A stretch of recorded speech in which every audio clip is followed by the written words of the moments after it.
नमस्कार मंडळी, कशा आहात तुम्ही सगळे? बरे आहात ना? तर पुन्हा एकदा तुमचे माझ्या चॅनलवर म्हणजेच की मी कोल्हापुरी या चॅनलवर हार्दिक स्वागत आहे. तर मी आज बनवली होती व्हेज बिर्याणी. म्हटलं रेसिपी शेअर करूया, आता बनवलीच आहे तर त्यासाठी मी हे अर्धा किलो बासमती तांदूळ घेतले होते.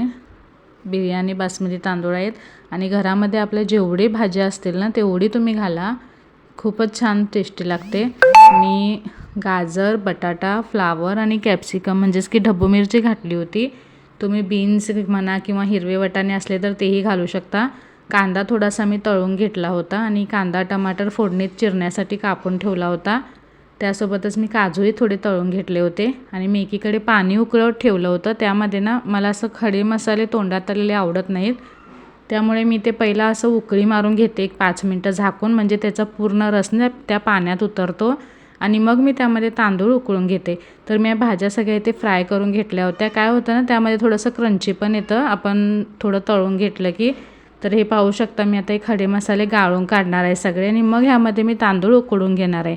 आणि तांदूळ आपल्याला पूर्ण 100% उकडायचा नाही, एक 70%च उकडायचा आहे.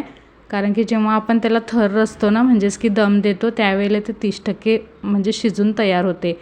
मग काय होतं, पूर्ण 100% जर तुम्ही उकडवला ना तांदूळ शिजवला तर ते पूर्ण गिर्र होतं नंतर ना आपण जेव्हा दम द्यायला त्याला ठेवतो त्यावेळी. तर मी आता इथे ही ग्रेव्हीची तयारी करून घेत आहे. एका कढईमध्ये मी तेजपत्ता टाकला होता. आलं लसणची पेस्ट घ्या, थोडीशी भाजून मस्त भाजून घ्या त्याचा वास जाईपर्यंत. मग मी हे कांदा टमाटर चिरून ठेवले होते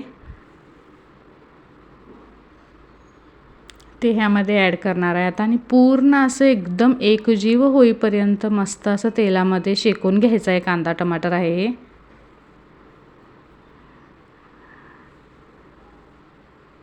आणि सारखं मंद आचेवरच ठेवायचं आणि सारखं हलवत राहायचं आहे, कारण की आलं लसणची पेस्ट लगेच चिटकते खाली, त्यासाठी. तर आता आपलं इथं पाहू शकता कांदा टमाटर असं मस्त भाजलेला आहे. आता ह्यामध्ये आपण सगळे मसाले ॲड करूया. तर इथे मी लाल तिखट ॲड करत होते. तुम्हाला म्हणजे जेवढं तुम्हाला तिखट तुम्ही खात असाल त्या अकॉर्डिंग तुम्ही लाल तिखट ॲड करा. हां, मी धना जिरा पावडर टाकली होती 1 चमचा आणि बिर्याणी मसाला टाका. बिर्याणी मसाला म्हणजे तुमच्याकडे घरातला असला तरी टाकू शकता किंवा तो पाकिटातला रेडीमेड येतो आहे तोही टाकू शकता. माझ्याकडे घरात होता म्हणून मी 1-1.5 चमचा टाकला होता. थोडी हळद ॲड केली होती, मीठ ॲड केलं होतं स्वादानुसार आणि वरून मी हा पुदिना चिरून घेतला होता. एक 15-20 पानं पुदिन्याची घ्या, चिरून टाका. त्याने कोथिंबीर असेल तेवढी टाका, कोथिंबीरीने काय चव छानच येते. हा तळलेला कांदा एक मी ह्यामध्ये थोडा ॲड केला होता आणि मस्त असं हलवून घ्यायचं आहे.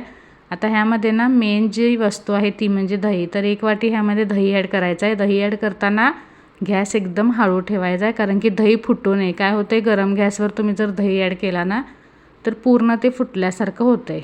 आणि ह्याच्यामध्ये एकजीव झाला की आणि मग गॅस फास्ट करायचा आहे. यामध्ये जेवढ्या ज्या भाज्या आपण तळून घेतल्या होत्या म्हणजेच की फ्राय करून घेतल्या होत्या त्या मिक्स करून मस्त असं हलवून घ्यायचं आहे.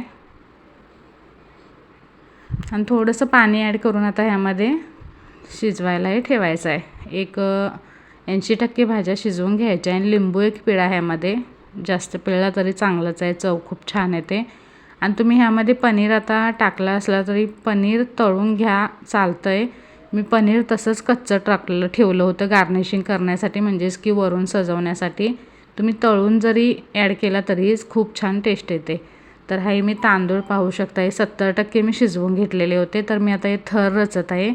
भाजी आपली शिजलेली होती आणि थोडंसं पाणी ठेवा, म्हणजे काय होतं तळायला लागत नाही. आता हे मी पाणी थोडंसं ठेवलेलं आहे पाहू शकता. जोपर्यंत आपलं 10-15 मिनटं दम देऊन होतं ना तोपर्यंत ते पाणी आटून जातं. तर मी कलर वगैरे काही ॲड करत नाही. मी जो वरचा आपला कट आलेला असतो ना तोच एका वाटीमध्ये ठेवते आणि नंतर ना तोच वरून त्या थरावरती ओतते. तर मी आता इथे 2 थर लावणार आहे. हा पहिला थर रचत आहे मी.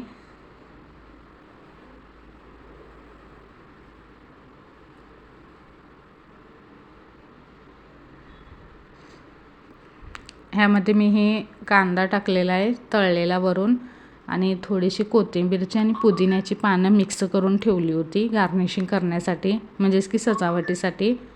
तर हे वरून मी पनीर टाकत आहे. तुम्ही पनीर जर तळून घेऊन त्या ग्रेव्हीत जरी मिक्स केला चालतंय, एवढं काही फुटत नाही, पण पूर्ण अखंड पीस राहू दे त्यासाठी मी वरून टाकले होते. तर मी पुन्हा एकदा ही भाजी अशी ॲड केलेली आहे वरून.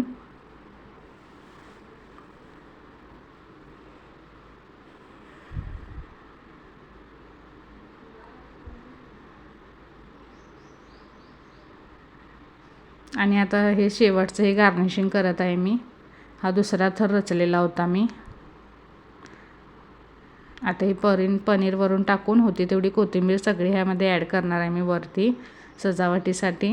आणि जो वाटीत मी कट ठेवला होता ना, तो यामध्ये ओतणार आहे. म्हणजे एक जण कलर वगैरे केसरचं पाणी पण हे आपल्याकडे असतंच की, कशाला उगाच दुसरं सगळं टाकत बसा, म्हणून मी असंच करते. तर मी ह्याच्यावरती वजन ठेवलेलं होतं. एक 15 मिनटं मी ह्याला दम दिला होता. तर पाहू शकता बिर्याणी अशी मस्त आपली तयार झालेली आहे. आणि एकदम सुटसुटीत तांदूळ झाले होते आणि वास तर इतका असं सुगंध मस्त दरमळत होता घरात पूर्ण. तर गाईज, व्हिडिओ आवडला असेल तर लाईक देखील करा आणि प्लीज चॅनलला सबस्क्राईब करा. आणि चला या बिर्याणी खायला. आता भेटूया नेक्स्ट